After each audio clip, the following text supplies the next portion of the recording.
So hi guys, welcome back to my YouTube channel again. So guys, in this video we will see how to fix that this username is not available on the error. So guys, it's mean your username is taken another claimed that exactly name the first.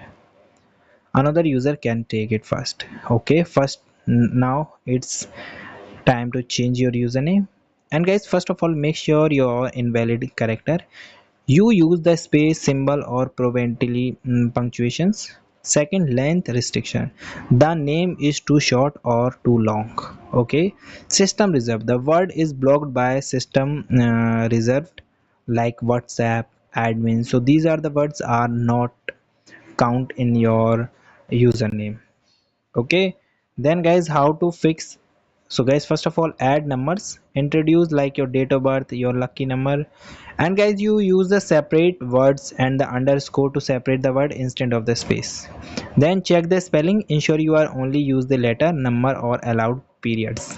Second thing is guys, try to variation, add words like real, official or initials. Okay, these are the things that you can try and you definitely get your username.